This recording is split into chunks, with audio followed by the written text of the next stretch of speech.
Maximum 7 days, when you apply for passport, you must get your passport. Maximum 10 days, if you apply for ID, you must get your ID. I want to see how we can ensure that service delivery is, in these sectors is guaranteed. And then finally, as a ministry that assists the government in administrative work, we want to see how best we can work with other departments of government to ensure that there is service delivery. So one of the conversations we'll be having is with our government delivery unit, and they will be speaking to these administrators from the grassroots on how best they can help in coordinating service delivery to make sure that every project that is being implemented by the government of Kenya, they're able to monitor and give us real-time progress for those projects so that you don't have to wait for the cabinet secretary, principal secretary, or the president to visit for people to complain about incomplete projects or shoddy projects. Some of the things we are going to discuss today is to make sure that is done. And we are also using this forum for awareness on the key programs of bottom-up economic agenda. One of that program is the universal healthcare.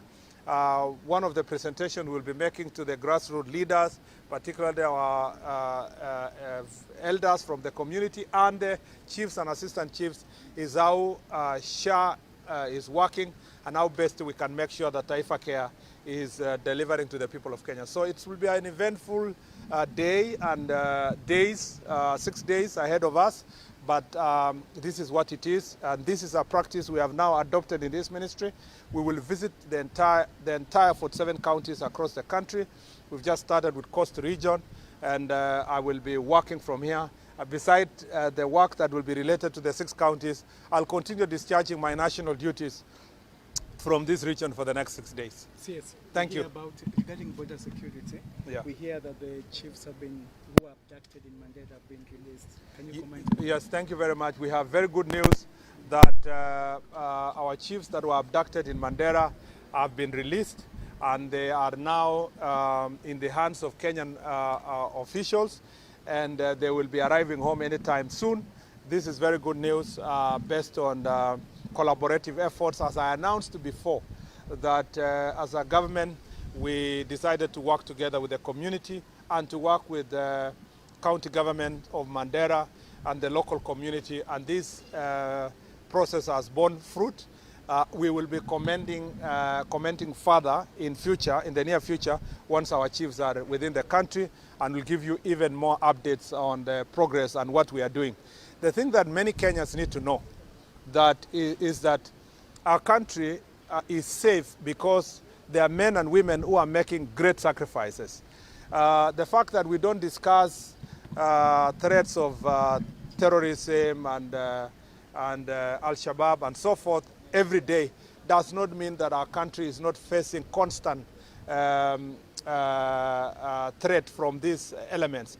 It means, the real meaning is that the men and women who have gone out there working in the field, especially along our borders, are doing a fantastic job to protect the rest of us.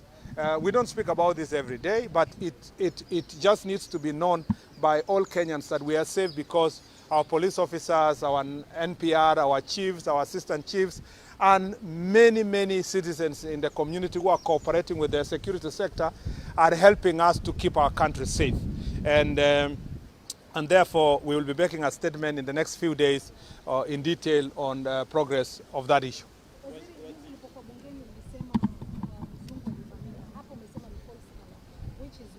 Umesema? Ulipokuwa bungeni juzi, uliungama kuwa there's a tourist who was attacked. Hapa umesema ni false alarm. Nimesema kwamba vile iliripotiwa, si kwamba kuna mtu alinyang'anywa, aliporwa simu yake. Kuna mzungu moja alivamiwa na vijana na kuporwa simu, lakini sio genge vile watu walikusema kwamba kuna magenge ya wakora walivamia watalii wengi. Hapana, siwezi kakataa. Ukweli ya mambo ni kwamba mtalii moja alinyang'anywa simu na mkora moja kwa hapa jiji, na kulikuwa na makosa kidogo ya coordination kati yetu na ile police unit yenye inasimamia mambo ya tourism na wale ambao department yetu yenye inafanya mambo ya utalii. Hiyo ilikuwa ni makosa kidogo ilifanyika. Yenye nasema ni false alarm ni kwamba haikuwa kwamba walivamiwa na magenge wenye let me put it in black and white. It's not that they were actually attacked by panga boys with a gang approaching the tourists. No, that was not the case. It was just a case of the usual pickpocketers and thieves who try to steal from tourists. Of course, we don't want such incidents to happen. But I want to appreciate the media houses. Most of the media houses carried out the story accurately with national interest at heart. You know, there's just a few people here and there who reported it sensationally in a manner that would scare our tourists when the situation was not at the scale that was sensationalized. Yes, it's ongoing, not yet arrested. The suspects are not yet arrested, but again, our regional police commandant will be making reports in the few days, and if it happens, at the time we are here, we will let you know. Last question. Pardon? Si tuseme ya Mombasa hapa ndio tusichanganye na mambo mengine. What I want to say generally is that why part of the reason why we are dealing with gangs here is to make sure that there is no place in the Republic of Kenya where we will allow any goons or gangs to invade any facility, whether it's a church, whether it is a school, whether it is a street. This country must be led by the rule of law. And injustice anywhere is injustice everywhere. We are not going to allow extrajudicial processes to continue in the country. We must remain a country of law and order, and it doesn't matter. Ours is a political. We do not subscribe to any political side. Ours is to make sure that everybody can exercise their right freely across the country without being hindered, as long as they are going about it peacefully.